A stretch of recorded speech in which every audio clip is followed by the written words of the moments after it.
എന്റെ അപ്പുചേട്ടാ എന്തിനാ ഇങ്ങനെ മൂടോട്ടാക്കി? ഇവിടെ തനിക്ക് കാര്യം പറഞ്ഞാൽ മനസ്സിലായില്ല. എൻ്റെ ടെൻഷൻ എനിക്ക് അറിയാവുള്ളൂ. അറിയാവോ, കല്യാണം എത്രയും വേഗം ഇങ്ങ് വരുമെന്നൊന്നും നമ്മൾ പ്രതീക്ഷിക്കുന്നില്ലല്ലോ. അത് പറഞ്ഞിട്ട് കാര്യമില്ലോ. ഡേറ്റ് തീരുമാനിച്ചു കഴിഞ്ഞാൽ പിന്നെ കല്യാണം നടത്തണ്ടേ? ഈ സംഗതിയൊക്കെ ശരിയാണ്. ഞാൻ അവന് 50,000 രൂപ കൊടുക്കാനുള്ളതാണ്. നിങ്ങൾക്ക് അറിയാമല്ലോ എൻ്റെ ബുദ്ധിമുട്ടും കഷ്ടപ്പാടും പ്രജിക്കും അറിയാം. എല്ലാം ശരി. അപ്പോൾ ഇതിന് എങ്ങനെയെങ്കിലും ഒരു മാർഗം കണ്ടെത്തിയേ പറ്റും. ഇല്ലെന്നുണ്ടെങ്കിൽ ഞാൻ മരിക്കും. അത് ആ കാര്യം യാതൊരു സംശയമില്ല. എടാ റജി, ഈ പൈസ കൊടുക്കാൻ പറ്റിയില്ലെങ്കിൽ പിന്നെ ഞാൻ ജീവിച്ചിരുന്നിട്ട് ഒരു കാര്യമില്ല. അപ്പോട്ടാ ഒന്നുകൊണ്ടും വിഷമിക്കണ്ട. അടുത്ത ആഴ്ചയല്ലേ രമേശൻ്റെ മോളുടെ കല്യാണം. അതിനു മുമ്പ് 50,000 രൂപ നമുക്ക് എങ്ങനെയെങ്കിലും ഒപ്പിച്ചു കൊടുക്കാം. പാറവിൻ്റെ കഴുത്ത് നിറച്ച ആഭരണങ്ങളാണ്. ഒന്ന് പണയം വെച്ചാൽ തീരാവുന്ന പ്രശ്നങ്ങളേ ഉള്ളൂ. എത്ര ചോദിച്ചിട്ടും അവൾ തരുന്നില്ലെന്നുള്ളതാണ് സത്യം. അടുത്ത ചിട്ടിപ്പടം കിട്ടുമ്പോൾ എടുത്തു കൊടുക്കാമെന്ന് ഞാൻ ആകാമെന്ന് പറഞ്ഞതാണ്.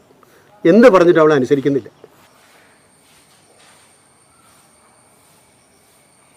എൻ്റെ അപ്പേട്ടാ, എല്ലാ കാര്യവും മംഗളമായിട്ട് നടക്കും അപ്പേട്ടാ, വിഷമിക്കാതെ. എൻ്റെ പന്നിക്കോട്ടമ്മേ, ഈ പൈസ കൊടുക്കാൻ പറ്റിയ നിത്യപൂജ കഴിച്ചോളാമേ.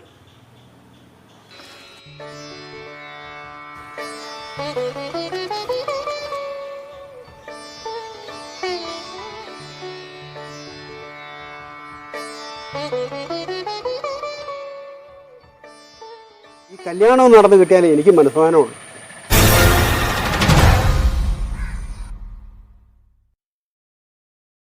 അപ്പുവിന്റെ പ്രശ്നം എന്താ? എന്നോട് പറ, ഞാൻ ശരിയാക്കി തരാം.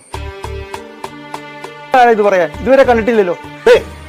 ഇത് ഞങ്ങളുടെ കുടുംബ പ്രശ്നം കേട്ടോ. എന്ത് ചെയ്യണമെന്ന് ഞങ്ങൾക്കറിയാം. താൻ തന്റെ കാര്യം നോക്ക്. കുടുംബ പ്രശ്നമൊക്കെ നീ നിന്റെ വീട്ടിൽ പോയി പറഞ്ഞാൽ മതി.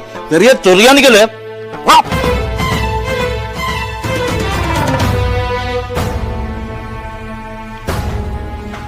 നിന്റെ കൈ കിട്ടും, അന്ന് തന്നെ പഞ്ഞി കിട്ടോളാം കേട്ടോ. വാടാ, തല്ല വാടാ. വേണ്ട, അവനൊന്നും ചെയ്യണ്ട.